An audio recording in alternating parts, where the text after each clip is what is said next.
Comment transformer une mauvaise affaire en bonne affaire? Bonjour et bienvenue sur le blog Les Revenus Autrement. Aujourd'hui, je vais vous montrer que l'immobilier, c'est juste de la logique. Donc souvent, et cette petite phrase est un petit peu plus adressée aux personnes peut-être qui ont peur de se lancer dans l'immobilier ou qui envisagent d'investir dans leur premier bien, je vais vous faire comprendre quelque chose.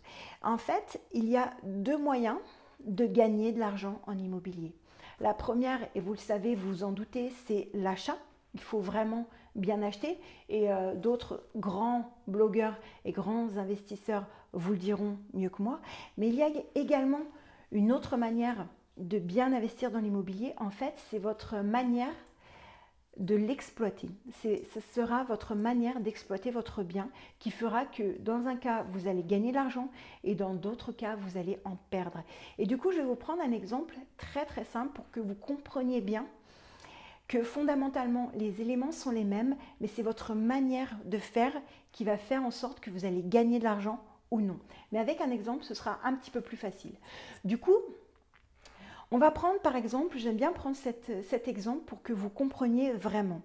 Du coup, on va prendre 4 studios identiques. Imaginons que voilà, dans une résidence, dans la même ville, c'est la même résidence, il y ait 4 studios identiques qui soient à la vente. D'accord ? Admettons que ce soit des studios de 30 mètres carrés et qu'ils coûtent chacun 50 000 euros. Bon, c'est juste pour vous donner un ordre d'idée, ce n'est pas du tout des exemples que je prends, c'est juste pour vous donner un ordre d'idée. Donc nous avons 4 studios identiques qui sont situés au même endroit et qui sont tous voilà, sur le même palier, etc. Les charges sont identiques, etc. Identiques. Et du coup, ils coûtent 50 000 euros et ils font chacun 30 mètres carrés, ils ont exactement la même configuration. Et du coup, dans un cas, vous allez perdre de l'argent et dans 3 cas, vous allez en gagner. C'est-à-dire qu'il y aura Pierre qui va acheter le premier studio et lui, du coup, va l'exploiter en location nue classique. Donc, c'est-à-dire, il va mettre un locataire dedans et il va avoir, par exemple, un loyer de 300 euros. Et du coup, Pierre va perdre de l'argent parce qu'en location nue classique, en fait, il va payer beaucoup d'impôts. Et sa mensualité de crédit, même si potentiellement elle est remboursée par le loyer qui rentre, eh bien, par rapport aux impôts, il va pas trop être rentable, voire il va presque perdre de l'argent. D'accord ? Ça, c'était le cas de Pierre. Nous allons prendre le cas de Paul, qui lui a décidé de mettre également un locataire, mais il a décidé par contre de meubler l'appartement. Et du coup, déjà dans le cas de Pierre-Paul, Paul, en fait, lui, va déjà augmenter un petit peu le loyer parce qu'il le loue en meublé. Et également, grâce à des optimisations fiscales, ne va pas payer d'impôts, ou très peu. Et du coup, il va gagner de l'argent et ne pas payer d'impôts. Et ça va lui permettre pratiquement dans les 6 mois, 8 mois à venir, de faire une autre opération parce que la banque va lui faire confiance. Alors que dans le cas de Pierre, du premier, la banque ne va pas forcément lui faire confiance parce que le cash flow qu'il va générer sera tout petit, sera de 40 euros peut-être maximum. D'accord ? Et du coup, par mois. Et du coup, celui de Paul, le deuxième appartement, lui, sera beaucoup plus important parce qu'il aura pratiquement un cash flow pratiquement au taquet, puisqu'il justement, il ne paiera pas d'impôts. Ok. Ensuite, nous avons Pierre-Paul, Jacques.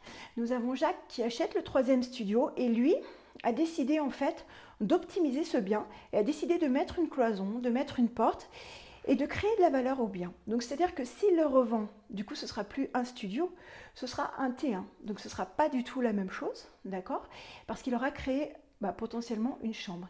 Et lui décide de le louer en colocation et en colocation meublée.